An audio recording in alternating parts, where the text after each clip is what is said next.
IPL এ রোহিত শর্মার form নিয়ে উঠেছিল নানা প্রশ্ন, কিন্তু জাতীয় দলের জার্সি গায়ে 22 গজে ফিরতেই এই যে নতুন রূপ দেখালেন হিটম্যান। আয়ারল্যান্ডের বিরুদ্ধে দলের জয়ে 37 বলে 52 রানের ইনিংস খেলেছেন তিনি। 4টি 4 এবং 3টি 6 সাজানো তার ইনিংস। আয়ারল্যান্ড ম্যাচে ভারতের জয়ের সঙ্গে সঙ্গে একাধিক রেকর্ড গড়েছেন রোহিত শর্মা। তার মধ্যে অন্যতম হলো টি-20 ক্রিকেটে অধিনায়ক হিসেবে MS ধোনির রেকর্ড, যা ভেঙে ফেললেন রোহিত। এতদিন টি-20 ক্রিকেটে সর্বাধিক জয়ের নিরিখে ভারতের অন্যতম সফল অধিনায়ক ছিলেন MS ধোনি।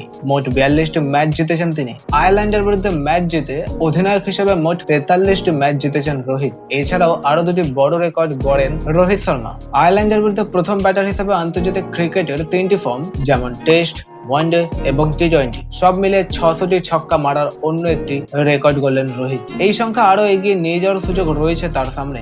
পাশাপাশি আয়ারল্যান্ডের আন্তর্জাতিক টি-20 ম্যাচে 4000 রান করারও রেকর্ড গড়েছেন তিনি। একদিনের ম্যাচে এই নজির গড়তে গেলে রোহিতের প্রয়োজন ছিল 26 রান, যা সহজেই পার করে ফেলেন রোহিত শর্মা। তো গাইস, নিউজটি আপনার কেমন লাগলো অবশ্যই কমেন্টের মাধ্যমে জানাবেন, এবং চ্যানেলে নতুন থাকলে চ্যানেলটি সাবস্ক্রাইব করে বেল আইকনটি এক্ষুনি প্রেস করে দেবেন। দেখা হচ্ছে তাহলে নেক্সট ভিডিওতে, ততক্ষণের জন্য ভালো থাকবেন।